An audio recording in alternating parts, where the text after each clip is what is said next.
Okay, afternoon, ladies and gentlemen. My name's Jared O'Brien. I work in the Jade database. I'm going to talk to you today about some database changes we made. The first one is unaudited database file operations, and we put this feature in because of the impact ad hoc index generation was causing on the running system. Okay, and it turns out when you look at the actual issue that it's been a general issue for a very, very, very long time when you're doing batch loading or generation of data where if it doesn't succeed or doesn't finish, you actually have to start from the beginning again. You can't sort of recover and carry on. So like if you have a system failure, you've got to restart the load. And in that case, in the old days, you may have had to wait 2 hours for the transaction undo to complete and all this sort of stuff. In actual fact, it's just unnecessary work that was getting in the way. So it's for very targeted sort of use, in this case ad hoc index generation. Or if you have modelling data sets where you can throw data away in certain partitions or files, reload the data without auditing it, and enabling auditing and carrying on. Now, I put a caution slide up here because the database inherently in its design, right, because of the way everything's audited right now, the database is ACID compliant, right? So, durability when the transaction's committed, we can make sure it's always there. Well, when you're not auditing for files, you can't do that. So the entire database is not ACID compliant, but the files that auditing is occurring on is, of course. Okay, so we have to be aware that unaudited partitions and files can't be recovered. Right? And if there's cross-file referential integrity that you haven't taken into consideration, you may have to do like module certifies and fix-ups and things like that. It's not for general sort of use, it's for data loads. Everything's new in the data load. You know you're affecting that set, so you can disable auditing. And if you happen to get into a situation after a recovery where an unaudited file is dirty, we won't let you open it. We'll give you an exception because we can't know the state of the data in the file, load B trees or anything. So we've added some methods to Jade DB file partition and DB file. First one, to disable auditing. Okay. We have a new checkpoint reason. We have a quiet point and a checkpoint because we've got to make sure everything's fine and stable in this particular file. And we will know if you've done this because we log this for file audit change and stuff. If the quiet point can't be achieved because of transaction activity in the time limit we specify, we get an exception. Drop partition. This is what the ad hoc indexes were doing. When you no longer required the data, just drop the partition. Okay, so for a partition, there's a global index that maps OIDs to partitions. That has to be maintained. It's maintained in a transaction. The actual delete itself is in a transaction, so it occurs properly in replay and on secondaries. And when the file comes back next time you use it, it starts off audited again. Enable auditing, should you choose to, it is optional. Because once the file's stable, if you're never going to use it again, if you're just reading it for your modelling stuff, you may not ever want to have it replayed on a secondary or use it in a roll forward. But if you enable auditing on the file or the partition again, we'll block operations, make sure everything's stable, and we'll compress the file by default unless you say don't, and put it into the audit stream at that point, so that subsequent updates that you make to the data in the file or partition are audited updates, are recovered and restart, will happen in a roll forward. Okay, so backup recovery and SDS secondary replay will take that file out of the audit, rebuild it in the location, all subsequent updates will occur. And this is indeed what happens with ad hoc indexes. After the build is completed, auditing is re-enabled, all the activity that's going on is audited, restart recovery works on those indexes. Okay, they're live files. Once again, the database is ACID compliant. And there's just a little friendly is auditing enabled on this partition or file in case you need it for your program model Once again, caution, it's meant for data load, targeted use, know what you're doing, because if you can introduce cross-file referential problems that you'll have to clean up. We don't. You can get help. Cost. I didn't want to say that, but yeah, so that's that particular feature. Have any questions on that? Kieran, what sort of gains do you get for a typical data load by turning the auditing off? You might run away. Well, yeah. Big. Well, they are huge. There's a lot of audit activity when you're doing creates. I mean, and it's going to be different. What's getting audited is going to be different for what you're doing every time. Like you're maintaining, you're putting something into a collection blocks are being audited, objects are being audited. I mean, it's like when you commit that transaction, it's all got to be on disk. I mean, for the write-ahead logging, for the recovery algorithms to work properly, I mean, we have to make sure stuff is on disk, right, to be recovered. There's got to be something. The audit has to be there. The caching algorithms keep the data in memory. The data doesn't have to be written straight away. Like when you have a transaction and you say, I've updated all these things and then you commit, okay? All that commit means, to me as a database person, is that the audit records to redo and undo those changes are on disk. I mean, don't really care about the objects in cache. If we need to reuse cache memory, the object might be flushed. Before we flush it, we make sure that the audit record associated with the changes have already been committed. But there's a lot of heavy I/O activity on the audit drive when you're doing loads, generating data. I mean, it's like everything's new, everything's a complete update. You're writing, full after images all the time, if you like. I'll answer the question the other way just to confuse John a bit more. It is really going to depend on the performance of your I/O and how quickly it can actually write out the journal activities in the first place and be compliant with the write-ahead logging that Jared was talking about. If you're running on older, slower disk, your percentage improvement could be, very, very significant. If you're running on some newer MIL1 hardware where it's quicker to comply with the write-ahead logging, you'll see a smaller percentage improvement. But what you will see, particularly when you're doing a lot of those large batch loads, you're initially populating the system, you're doing a migration or something on the system, you're not going to have the gigs or terabytes of journals for a start, but you'll still see a performance. But is that? Yes, it pretty much goes, yeah. Yeah, there's a lot of space saving when you're doing huge loads. I mean, there's a lot of audited. Any other questions on that? On the STS, Jerry, so when you turn back to audited, you then log, how does it get through to STS, for example? When we turn it back to audited, we compress the file, and then we put chunks into the audit. 256K chunks. Right? And so in a roll forward or in replay, which is similar, okay, we unpack the file. So that's part of the DB file audit me from now on commands, or then we do that. Right? That does it. When you say enable auditing, okay, we stop activity on that file, flush it, make sure it's stable, compress it, put it in the audit, and then auditing is on as you come out of that. And you create your own transaction for that, or does it have to be called inside the transaction as well? A database transaction? No. You don't need to do any transaction things for any of these.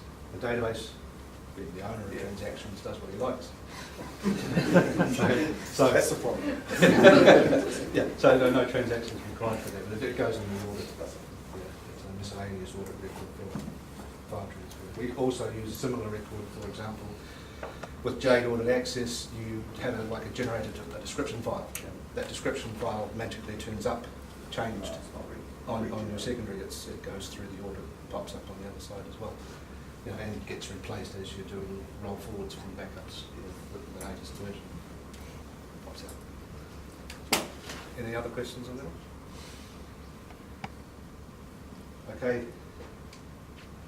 The next thing I want to mention is snapshot recovery. Now, Today, there are available many sorts of facilities for your use in the IT field, including things like snapshots in Amazon instances, snapshots of volumes, right? And in VMware snapshots as well. Okay? And the space usage by snapshot backup mechanisms is considerably less than Jade's traditional backup, where we do a disk-to-disk backup. And when you do an online backup or an offline backup in Jade, there's always a disk as the destination, and we do verification and stuff. But in these environments, in an Amazon environment or in a VMware environment, where you're keeping multiple backups, you have a large cost for your disk space. So there is a desire to use EBS point-in-time volume snapshots as backups and VMware snapshots as backups.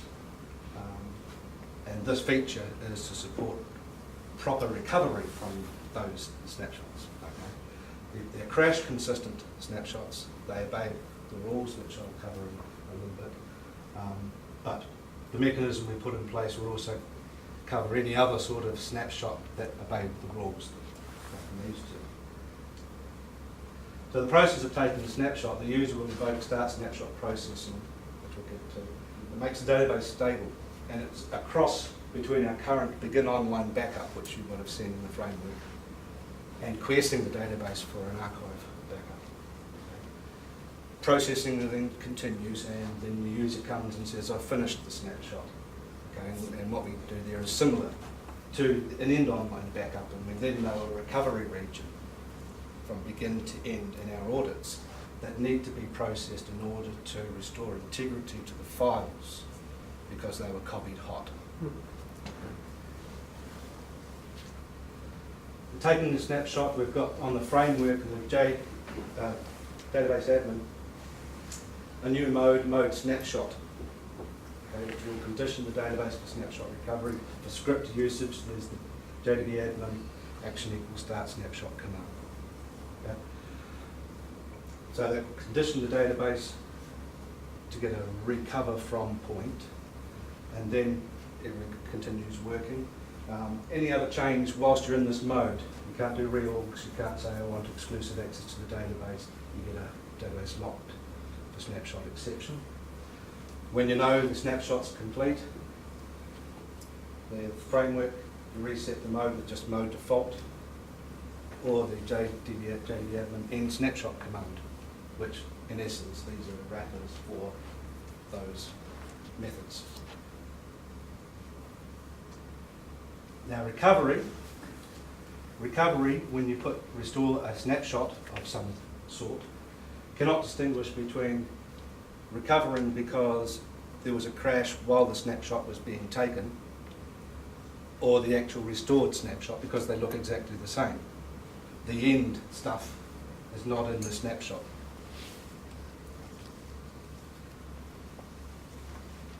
So if your system crashes while you're taking the snapshot and the time to take the snapshot is greater than 0, on some, I might explain that, EBS snapshots and VMware snapshots, we don't know how Happy Snappy's product works, but these two, when you take a snapshot, new writes go to a new location. Okay? In VMware's case, there's a child disk. The parent, child gets snapshot as a new child, and new writes go to the new child. And prior states maintained. So that's a very short, swift operation. It's the same with the EBS snapshots. New blocks go to a new location while it copies off the existing blocks to their main storage. Okay. So the actual snapshot itself doesn't involve copying a lot of data, it's a short time. But it doesn't mean that another product can't take 4 or 5 seconds, in which case there's a lot of activity. So you have the begin-end region that has something in between. Okay. If you crashed in that and you brought it up, it would start recovering, thinking that, well, hey, you've restored your backup, when you're actually still taking it. So if it goes down while you're taking the snapshot, because the snapshot time to take snapshot is bigger than 0, you don't bring it up until the snapshot's complete. otherwise the snapshot won't be valid. To recover from the snapshot backup, to the type it is, you restore the system using whatever tools they have. Copy any necessary journals into place if they're not there, if you've got them, and initiate recovery with the database utility or by bringing up the system. He knows what it looks like because he's got information in the control file. If you use the utility to initiate the recovery, you've got all the end recovery conditions. You can specify date, time, last journal. Right? So you've got complete control over it, except of course you can't tell it to finish inside the backup recovery region.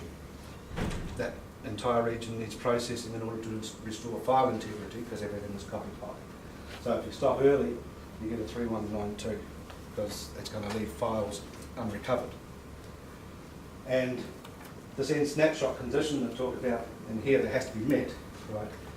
It's when we know from the control, we encounter records in the audit that say that the end snapshot's happened, or we see a database closed because you forgot to tell us that the end snapshot had happened. And if you do it, if you close the database, clearly it's flushed and stable. Okay, so a restored EBS or VMware snapshot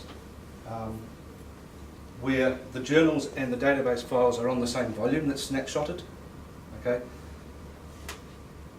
looks just like a restart. You can't do anything but a restart recovery because there are no other journals unless you have some other mechanism for getting them copied off onto a different volume. Do you understand what I mean by that? Yeah.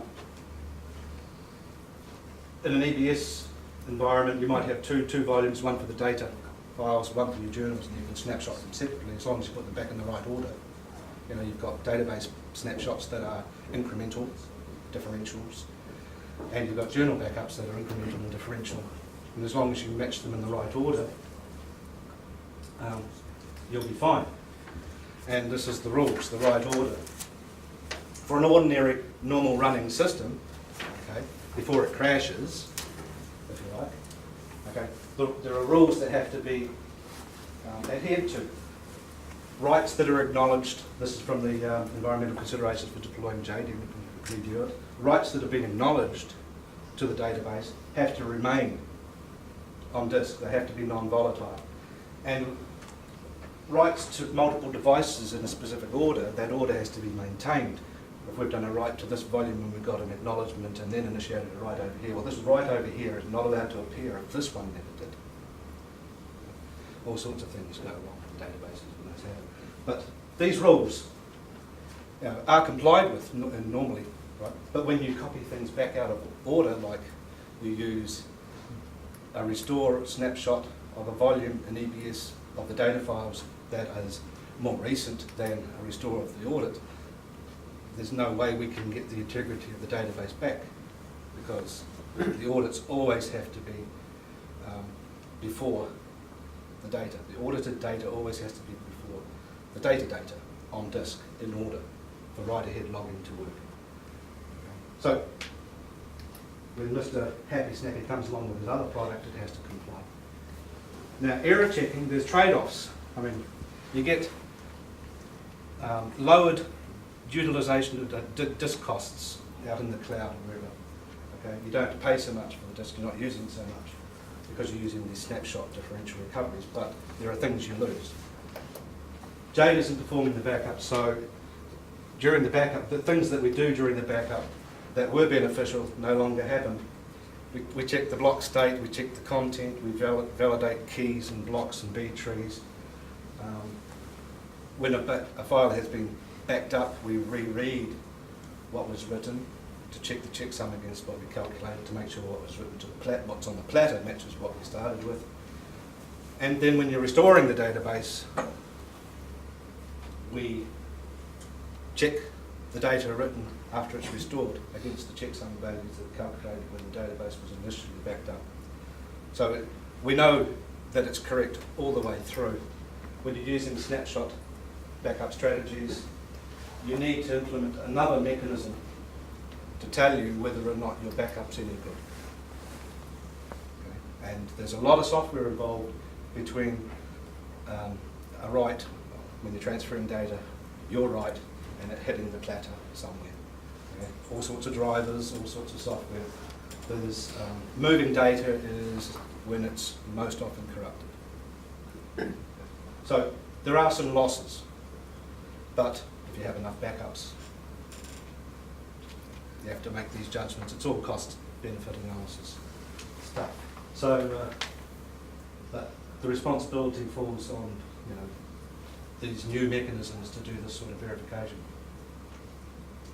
Any questions on that? No? Yeah, want to go there? Has there been any thought to adding the journals into the backup, so the backup is integral? Adding the journals into the backup? Well, no. When you say integral, I mean, if you If I take a backup of a database, turn archive and recovery off, if I take a backup of a database, I may not be able to recover it without journals not open. yeah, but if you turn archive and recovery off and do an on-run backup, we'll take the journals for you. We were told not to do that. Well, no, because you only get the journals at the time of the backup. Right?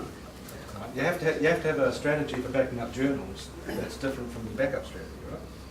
Because they're being generated at times far away from your backup. What we recommend, well, the technical recommendations, of course, is to have your journals on a mirrored drive, okay? So that you don't sort of lose them, and then backing them up from there. But yeah, it's kind of it's when you've got something that's been continuously generated, trying to integrate that into backup schemes where everybody's got their own. Actually, I'd answer it slightly different. If you're not already using card scheme as backup, utility to do backups, I suggest that you actually use that. One, it'll package the journals with the database files. Yep.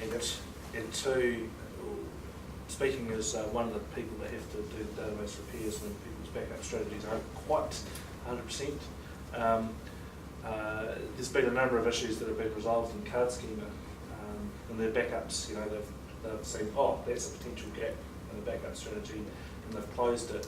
And often, as an individual developer working on your own product, you don't necessarily get that feedback, and you don't close that loop, and you miss out on all those other sort of potential things to go wrong. We'll do that, but they just put card schema into the schema hierarchy. Because it's not in ours. You can insert a schema into your hierarchy. Now, can you? Yep. We've been able to for a while now. You won't run out of classes until we're... We've already run out of classes in the I sixth, see, so. yeah, it's in one.